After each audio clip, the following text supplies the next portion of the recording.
రేవంత్ రెడ్డి అక్కడ ప్రకటించినాడు.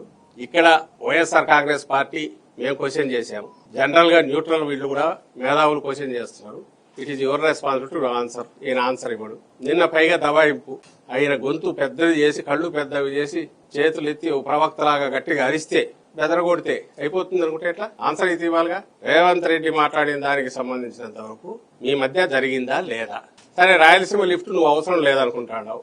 అవసరం లేదనుకుని ఆపినప్పుడు ఆ మాట మరి ఓపెన్ గా ఎందుకు చెప్పిండు? కూడా అంత రహస్యంగా ఎందుకు ఆయన దానికి ఓకే అనిడా? పోనీ అనలేదనుకో, రేవంత్ రెడ్డి మాట్లాడింది తప్పు, మేము అట్లా అనలేదు అన్నాం అనుకో, మరి పనులు ఎందుకు ఆగిపోయినాయి? మామూలు వాళ్ళకి అర్థమయ్యేట్టు సింపుల్ క్వశ్చన్. కొళాయి ఉంటుంది, ట్యాప్ ఉంటుంది, మన పక్కన మన వాళ్ళే బంధువులు ఎవరు ఉన్నారు, దాయాదులే ఉన్నారు, వాళ్ళు గుంత దోసి కింది నుంచి వాటర్ ఫ్లో ఉన్న టైంలోనే లాగడం కోసం ఫోర్స్ ఎక్కువ ఉండడానికి కింద తీసుకుంటారు. ఊర్లలో మామూలు సహజం.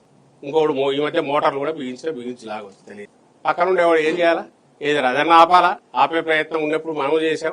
చంద్రబాబు 14-19 ఉన్నప్పుడు జగన్మోహన్ రెడ్డి గారు చేశారు. చంద్రబాబు నాయుడు చేయలే, నోరెత్తలే. జగన్మోహన్ రెడ్డి గారు అపోజిషన్ లీడర్ గా దీక్ష చేశారు. మనం నీళ్లు కావాలంటే ఏం చేయాలా? మనం గుంతన్నది తవ్వాలా, తవ్వి రెడీ చేసుకోవాలా, లేకపోతే నీళ్లు లేకుండా ఉండాలి. ఇప్పుడు జరుగుతున్నది అది. జగన్మోహన్ రెడ్డి గారు అటువైపు 777 నుంచే పవర్ కు తీసుకోవడానికి అవకాశం. ఎందుకంటే వాళ్ళ సాగర్ వాళ్ళ చేతిలో ఉంది. నాగార్జున ఎన్ని నీళ్లు పోయినా మనకు ఉంది, పవర్ జనరేషన్ చేయొచ్చు. చేస్తే నీళ్లు ఎక్కడికి పోతాయంటే సాగర్లోకి వెళ్తాయి. మరి ఈ అవసరాలు ఇవి ఉన్నాయి కాబట్టి చేయలేవు. వాళ్ళేమో 777 నుంచి మొదలు పెట్టడానికి మీకు వీలు అవుతుంది. మొదలు పెట్టేసి వైలేట్ చేస్తూ కొట్టిన దాని మీద కూడా కంప్లైంట్లు ఉన్నాయి, వాళ్ళు నీళ్లు తీసుకుంటున్నారు. ఇప్పుడు మనకున్న హక్కును ప్రొటెక్ట్ చేసుకోవడానికి తప్పనిసరి పరిస్థితి అవసరం వస్తే వాడడానికి 800 అడుగుల్లో ఇది ఏర్పాటు చేయడం అయిపోయింది. రాయలసీమ లిఫ్ట్ వాళ్ళ మాటల్లోనే ఇన్ ఆల్ సెన్సెస్ అది కంప్లీట్ అయిపోయి మోటార్లు పెట్టడం ఒకటే ఉంది. దీనికి సంబంధించి 2 మాటలు చెప్పదలుచుకున్నాను. ఇందులో ఇది ఆ పని మెడికల్ కాలేజీల మాదిరే పూర్తయిన మెడికల్ కాలేజీలకు సంబంధించి నువ్వు పాలసీ యాజ్ సచ్ కొత్తగా ఎవరైనా అప్లై చేస్తే పీపీపీ దట్స్ డిఫరెంట్ ఇష్యూ. నడిచి కంప్లీట్ కన్స్ట్రక్షన్ లేక సుమారుగా అయినవి నువ్వు మార్చి ఎట్లిస్తావు? అది ద్రోహం.